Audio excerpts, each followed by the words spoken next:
Hello and welcome back to the Money Bear Podcast. I'm your host, Chloe Daniels, better known as Chloe Bear Money Coach on the internet. And this is our quick tip episode. So, if you're new here, our quick tip episode is all about giving you a quick money tip that you can start using right away. And I usually also give you like a little life update. So, let's start with the life update. Last week, I think a lot of you probably heard the last podcast episode or the quick tip update where I was filming in a new location. I was staying in an Airbnb because I had decided for my mental health to book an Airbnb that was literally right down the street from where I'm living right now because I just realized I haven't had a single day alone since October.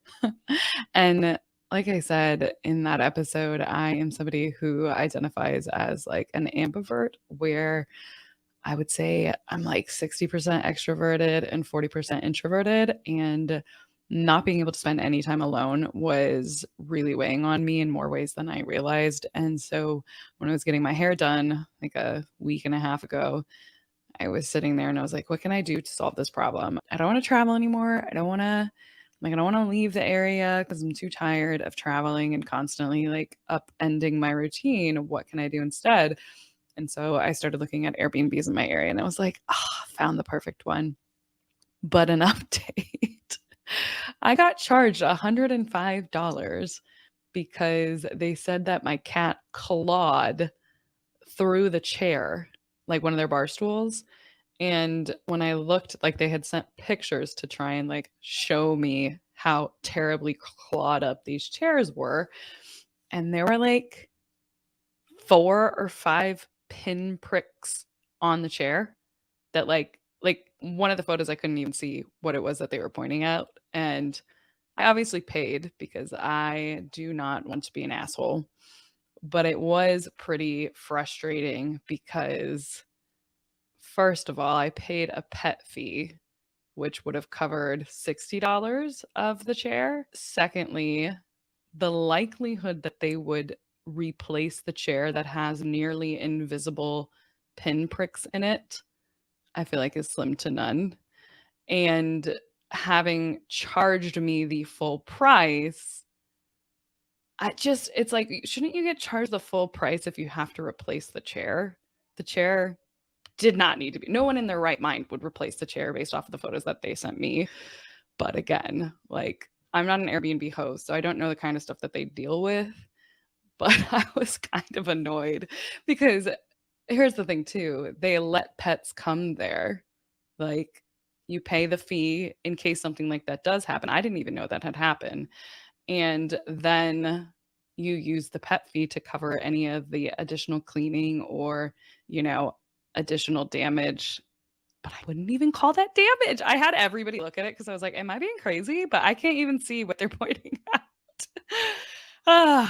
So it kind of ended on that like sour note. I've never had that happen before. Granted, this is my very first time going to an Airbnb with a cat.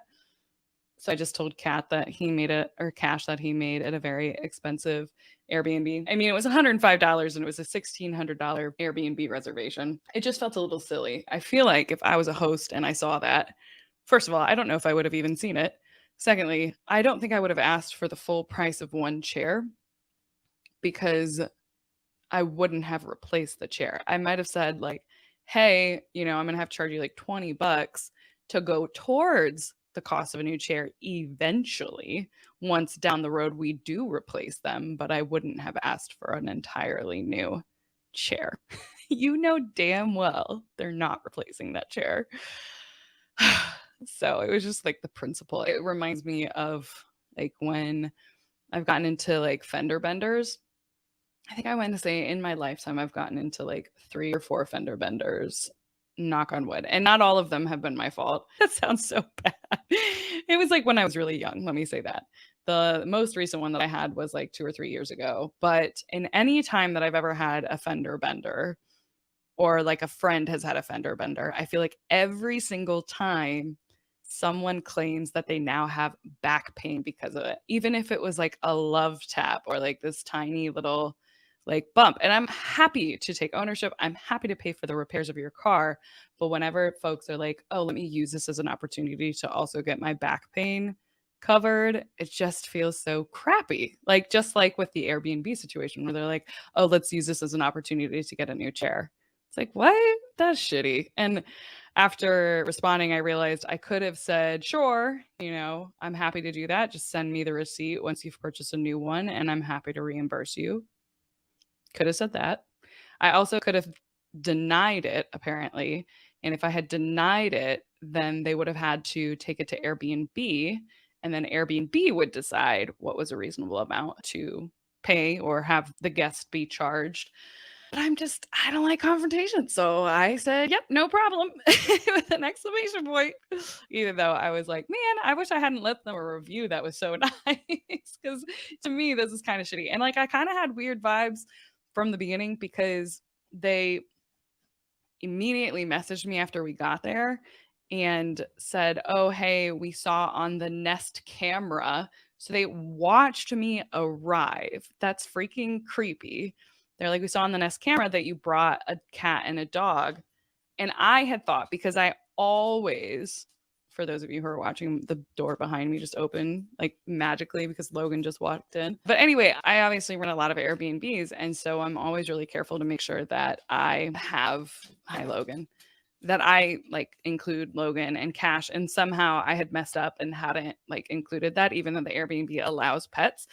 And so she had messaged me and just said like, hey, we're gonna have to charge you pet rent for having those animals. And I was like, oh, no problem. Like, I thought I had done it and I'm sorry about that. So, but the fact that they're like, hey, we watched you arrive, that's so creepy. And it really sets a bad foot for the whole stay, or starts it off on a bad foot. So I just got weird controlling vibes. And here's the thing, I don't know if my feelings toward it are valid. I don't know if that's a valid reason to be like, I'm not sure I would come back because I don't really feel like welcome here. And I don't know if that's like reasonable or not. Like, is the damage that, and I'm using air quotes on the damage of the chair, is that something that really was justified in charging me, or was it not? I don't know. I've never been an Airbnb host. It just annoyed me regardless. And I don't know if that's me being entitled or not. I'm open to hearing that I'm being entitled. Like, I will adjust my attitude, but there is that level of frustration that's like, I already paid $1,600 for this space. This space allows animals here, cats included. I paid a pet deposit, or not even a deposit, a pet fee. And like, I'm more than happy to pay for this, but like a whole new chair? Really? Really? So I'm curious what you guys would have felt or done or thought. Like, a lot of people would probably just not pay it and then wait for Airbnb to decide like the level of expense that should go into it. I mean, I feel like an asshole even complaining about it. Like, yes, there was some damage on it. I guess I just feel like I wouldn't have replaced the chairs. So it was $105. Here's the thing. The bright side of everything is like $105 a couple of years ago, like a surprise $105 expense would have absolutely stressed me out a few years ago. This time, $105 expense is not something that I'm stressing out over. I'm just annoyed by it. And that's good. That's progress. So I do have to recognize that. And like, I do know I'm privileged. I do know I'm blessed, but it's still freaking annoying. It's more about the principle. It's more about the freaking principle. uh, so anyway, you guys let me know if I'm being a jerk, if I'm being entitled. I still paid it. I still paid it. It's just my thoughts on the whole situation. It left a bad taste in my mouth. I don't know. I don't know. So anyway, that's like the very uninteresting update for me. In terms of the quick money tip that I wanted to talk to you guys about this week is setting boundaries with friends around money. I feel like it is not uncommon for me to get a message on TikTok or Instagram that's like, how do you like let your friends know that you can't do something because it's not in the budget? How do you set boundaries with friends who always want to go out or always want to do things? How do you like still have a good time and like still maintain these close relationships without like completely ruining all your financial goals as well? And so I wanted to address some of those boundaries and give some tips and ideas and things that you guys can think about as you're moving forward in your money journey. And sometimes that may look like saying no to more things, and giving you guys some tools to navigate those conversations will hopefully make it a little bit easier. So When it comes to setting money boundaries with our friends or even our family, I do think communication is key. I think it's so important. And I know that's lame and corny, but it's the truth. And one of the things that I have found works wonders when it comes to setting boundaries is being willing to get a little vulnerable, to share a little bit about why you're making the decision that you're making, and just being honest. So, boundaries when making them with friends and family around money, that can look like saying no to something that costs money or isn't in the budget. That can look like offering an alternative solution that is free or cheap because you don't want to do the paid thing that they're inviting you to. Sometimes it can look like requesting a Zelle or sending a Venmo payment. But in terms of that conversation that often has to happen is, let's say, I feel like the most common is you have a friend who's inviting you to this fun thing that you want to go to, but you're trying to save money, so you have to say no. That conversation looks like saying, "Hey, I really want to do that. That sounds like a lot of fun, but I am really working on insert your money goal here. I'm really working on becoming debt free. I'm really working on saving an emergency fund. I'm really working on investing as much as possible right now. And that's just not in the budget for me right now, even though I would love to join you. Would you be interested in doing insert free, cheap, fun activity here?"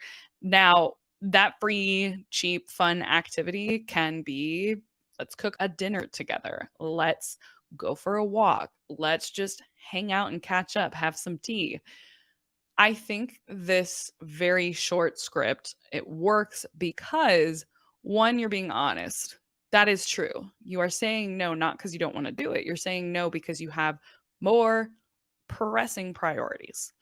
Number two, you're being vulnerable. You're sharing a part of yourself. You're saying, "Hey, I would love to, but I also would love to finally reach my money goals this year."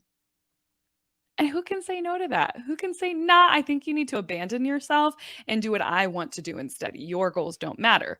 If a friend reacts that way, then I think you have a pretty clear idea out there, a friend that you want to keep close in your life. And then the other reason that I think that little script works is because you're offering a solution. Nobody likes to constantly be told no without any other solutions to how you guys can hang out. This person is reaching out because they want to spend time with you. So if you can, if you have the time, the energy, and the desire, you offer an alternative solution. This is what I did all of the time when I was in my super frugal years and doing as much as I could to live off of as little as I could. And the thing is, every time I would offer that, the other person was like relieved. They were excited. There's never been a time where I'm like, "Yeah, I'm really trying to save more money right now," that somebody's like, "Oh, I'm not trying to do that. I am not trying to save money right now." Especially in your 20s and your 30s. I mean, and probably, I mean, for most of your life, because who isn't trying to save a little bit more money and in many times, unless you're in an incredibly privileged situation. So, and here's the thing too, the conversation, so that's like a simple conversation, a simple request. Somebody asks you to do something and you say, "No, but let's do this."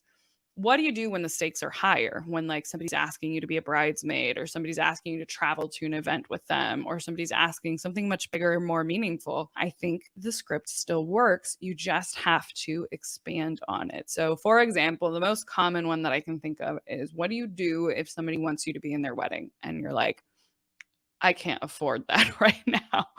So, first, you have to tell them how excited you are to even be asked, how pumped you are for their union, how much you can't wait to see this couple married.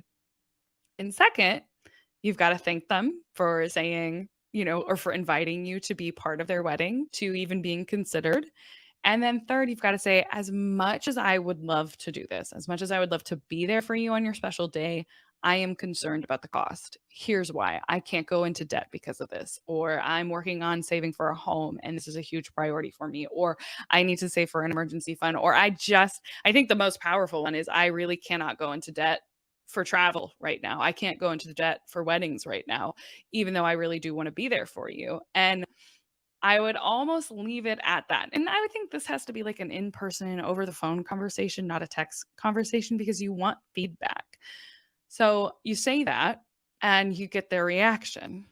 And what's good about this is they may consider ways to still have you involved, but where it's not as big as a financial burden. If a friend came to me and it was a friend who I really wanted to be at my wedding or be in my wedding, and they came and they said to me, Chloe, I love you. I'm so excited for your marriage. I cannot wait for you guys to join together as one or whatever, that sounded weird, but you know what I mean. I can't wait. I'm so excited. I want to be there to support you, but I am struggling with my finances right now. I continue to struggle with my finances, and I feel like I'm not making any progress.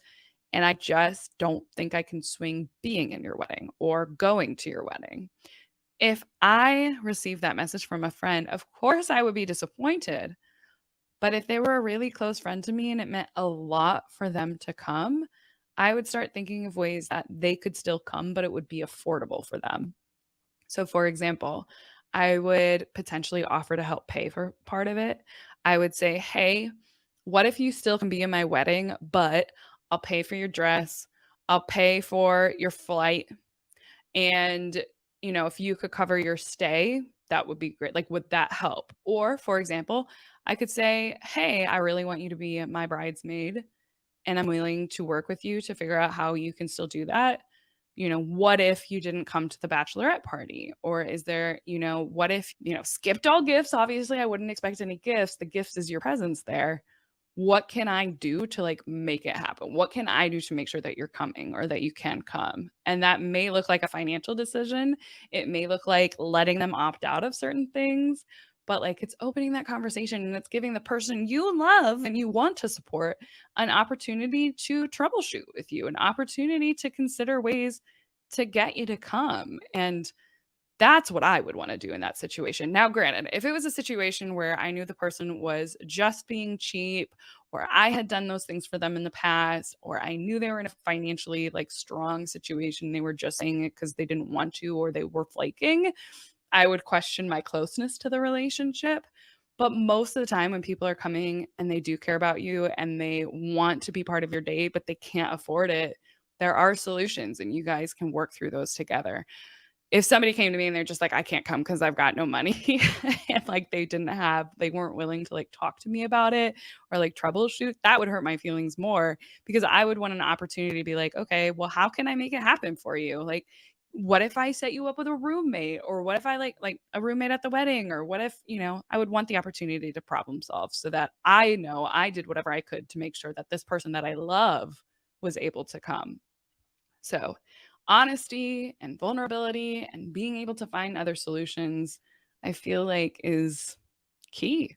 And even in that situation where, like, as a bridesmaid or something along those lines, you guys can't come to a decision where it does work and you can make it happen, there's still the, like, wrap up of, like, "I can't come, but I would love to go out to dinner with you to celebrate. I would love to come by with a gift. I would love to see you and celebrate you guys as a couple." Whatever it is you can do to show your support and your love, that doesn't necessarily have to be a monetary thing. I think that's important too. So, that's, I think, my biggest boundaries. I have established those boundaries many times with friends. And in fact, some of my closest friends, we do what's called a fam night. And granted, we haven't done one in about a year because I've been gone. But fam night to us was just like staying in, making food or ordering food, and then like watching a movie together. Those kind of low stakes hangs where you're like wearing sweatpants and as you're watching the movie, you guys are like dicking around on your phones, or maybe it's even like a game night. Like, those kind of hangout sessions for me are my absolute all-time favorites, and those are the people who feel like family to me. Those are the people who I do wanna spend time with. Those are the people who I would spend a ridiculous amount of money on if they needed me to. So, I hope that's helpful. I hope that gives you some food for thought. I know wedding season's coming up, so hopefully it's coming at an opportune time, but that's all I got for you guys today, so thank you all for being here, and I'll talk to you next week. Bye-bye. Thank you so much for listening to the Money Bear podcast. If you've made it this far, do us a favor, take 2 seconds, rate, review, and subscribe. It seriously means the world to me. And if you just take a sec to do that, I will appreciate you endlessly. And if you do, let me know on Instagram and I'll thank you personally. So, got that. And of course, since we were talking about anything financial on this show, please note that nothing on this show is intended as financial advice. I don't know you, unfortunately. And because of that, I cannot tell you what to do with your money. You got to work with a financial professional who knows your situation, who is preferably a fiduciary. And keep in mind that everything that we talk about on this podcast is for education and entertainment purposes only. It's all my opinion. So, there's that. If you want to see our full terms and conditions, head on over to the show notes. And while you're there, we've got free resources for you to get started on your money journey down in the show notes as well, including a free guide to help you with your budgeting templates and budgeting tutorials and investing 101, understanding the different accounts that are out there. All that good stuff is inside of my free guide, which is also available at thelazyinvestorscourse.com/guide. And if you're ready to take our relationship to the next level, I am also hosting a monthly investing class. And that investing class, you can find the times we're offering it this month at thelazyinvestorscourse.com/webinar. That link is in the show notes as well. And that's where you have the chance to meet me live and ask those money questions live. It's a good time. We've had over 20,000 people as of recording this join or register. And yeah, it's always nice to meet you guys. So I hope to see you there. Again, all that is available down in the show notes. So thank you again for coming and listening. I appreciate you, and I'll see you next week.